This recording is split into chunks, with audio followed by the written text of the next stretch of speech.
This podcast was written and created by Avi Melamed, Middle East intelligence analyst and founder of the Inside the Middle East Institute.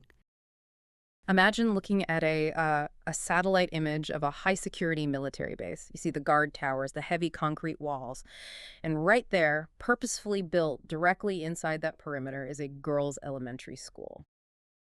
We are taking a very serious, deeply analytical look at a tragedy where military and civilian infrastructure essentially collided. We are. We're examining an investigation by analyst Avi Melamed.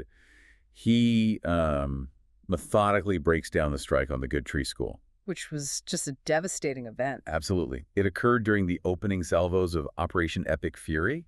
And to really understand the implications of it, we need to trace Avi Melamed's analysis from the initial chaos of the strike straight through to the physical evidence and finally to the geopolitical reality of modern warfare. So let's ground this in the initial event, day one of Operation Epic Fury. The Good Tree School, which is located in southern Iran, is destroyed. Right. Iranian authorities report 175 students and teachers killed. I mean, it's a horrific loss of life. And at first, there's this intense suspicion that a U.S. missile hit it. Right. But then, nearly 4 months later, the U.S. president comes out and says the world may simply never know exactly what caused it. Which really makes you wonder. In the modern fog of war, how difficult is it to establish undeniable facts when competing geopolitical narratives take over?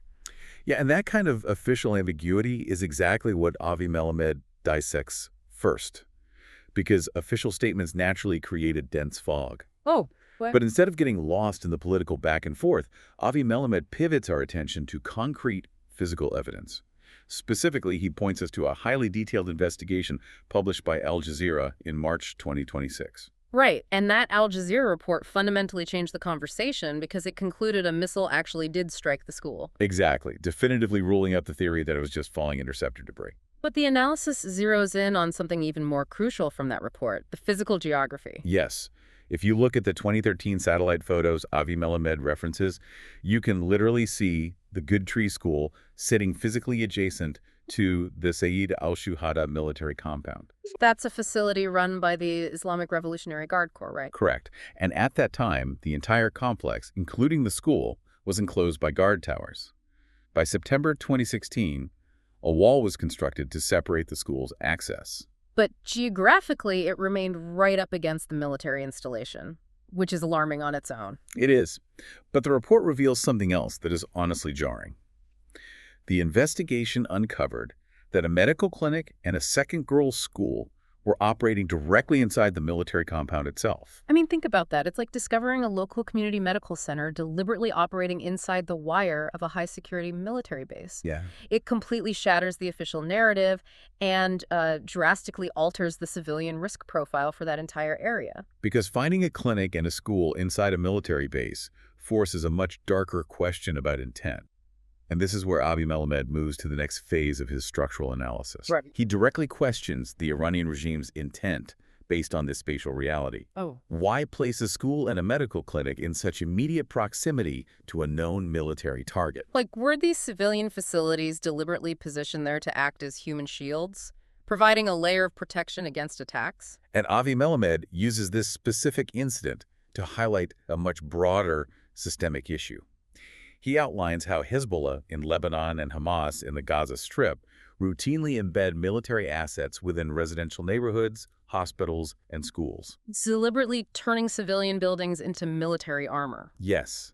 He argues that doing so fundamentally changes the rules of engagement and pretty much guarantees catastrophic civilian casualties, which is why Avi Melamed calls for a strict international policy against this practice. Wait, but drawing a firm line on a map feels practically impossible in modern warfare, doesn't it? I mean, if combatants aren't operating from traditional, isolated bases in the middle of nowhere anymore, how do you even police this internationally? It's a massive challenge. Because you can't just draw a boundary when asymmetric warfare inherently blurs the physical lines between civilian and military spaces. And that is the crucial tension Avi Melamed's article forces us to confront.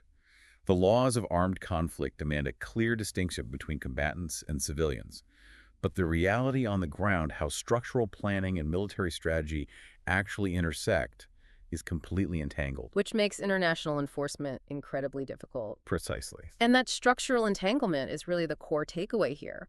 When military infrastructure is physically woven into civilian life, tragedy isn't just a possibility, it's a structural guarantee. Well said.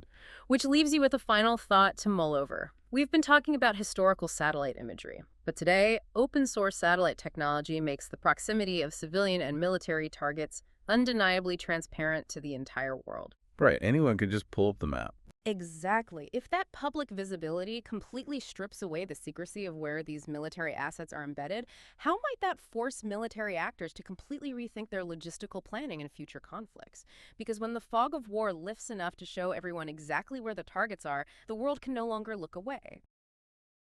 This podcast is made possible by supporters like you. ITME is an independent, nonprofit institute committed to apolitical, intelligence-based Middle East education. To learn more or to support our work, visit our website www.insidethemiddle-east.com.